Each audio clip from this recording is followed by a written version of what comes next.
ఈరోజు స్వచ్ఛ Andhra Pradesh training programmes ఇవ్వడం చాలా మంచి కార్యక్రమం ప్రభుత్వం తరఫున. బాధాకరమైన విషయం ఏంటంటే ముఖ్యమంత్రి ఫోటోలు అన్నది తీసేస్తున్నారు. మొన్న సంక్రాంతి సంబరాల్లో తీసేశారు. ఇందులో ముఖ్యమంత్రి ఫోటో లేదు. రెవెన్యూ స్టాంప్ ఉంటుంది కదా, మనం ₹1,00,000 అప్పు చేసుకుంటే రెవెన్యూ స్టాంప్ పెడతాం కదా, ఎంత స్టాంప్. ప్రతి పార్టీని గౌరవించాలి. అధికారులు కూడా ఏమైనా ఇస్తున్నాను, జనసేన పార్టీని గౌరవించాలి, ఆ నాయకులు ఫోటో వేయాలి. బీజేపీ పార్టీని గౌరవించాలి, ఆ నాయకులు ఫోటో వేయాలి. At the same time Telugu Desam party నాయకులను గౌరవించాలి.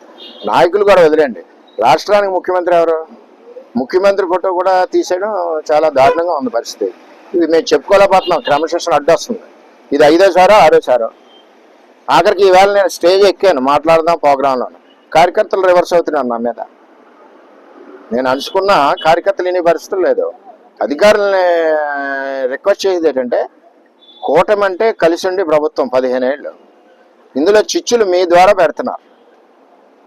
ఎక్కడికెక్కడ మన సంక్రాంతి సంబరాల్లో ఫోటోలు తీశారు, ఎక్కడ తీసేశారు, ఎక్కడికి ఏంటి ఇది మాకు బాధగా ఎడుతుంది. మేము ఏం చేయాలంటే మా లీడరు, మేము కష్టపడి గెలిపించుకున్న లీడరు, మాకున్న లీడరు మా ముఖ్యమంత్రి తీసేస్తే మరి నేను బాధపడకుండా నేను ఉన్నానంటే నేను పార్టీలో ఉండవలసిన అవసరం కూడా లేదు. ఎందుకంటే ముఖ్యమంత్రిని గౌరవించాలి. అలాగే తెలుగుదేశం పార్టీ అధ్యక్షుడిని మేము గౌరవించాలి. ముఖ్యమంత్రి అని వచ్చేసరికి అధికారులు, రాష్ట్ర ప్రజలందరూ గౌరవించాలి. అలాగే స్థానిక ఎమ్మెల్యేని గౌరవించాలి. అలాగే కూటమిలో ఎవరైతే నాయకులు ఉన్నారో వాళ్ళందరినీ గౌరవించాలి. ఇప్పుడు మా నాయకుడికి గౌరవం లేనప్పుడు మేము ఎలా ఉండగలం? ఆ మీటింగ్లో అయినా నేను స్టేజ్ పైకి ఎక్కాను, సగం అణుచుకుని ఎక్కాను. క్రమశిక్షణ అడ్డు వస్తాను.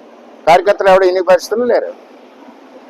ఇది అంటే బాధాకరం. సరి చేసుకోవాల్సిందిగా అధికారులను విజ్ఞప్తి చేస్తున్నాం. ఫర్దర్ ఇటువంటి కార్యక్రమాల మటుకు ఇక్కడ జరగడం కరెక్ట్ కాదు. అది వీటన్నిటికి కూడా అన్ని పార్టీలు వ్యతిరేకం. ఇందులో ఏ పార్టీని అగౌరవపరిచినా మిగిలిన 2 పార్టీలు కూడా మేము తప్పు పడతాం.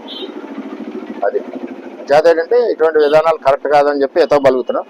మేము బాధగా ఉంది మాకు. నిజంగా ఈ కార్యక్రమంలో ఇన్వాల్వ్ అవ్వక నేనైనా కార్యకర్తలు మాట వినాలి కాబట్టి నేను వెళ్తాను.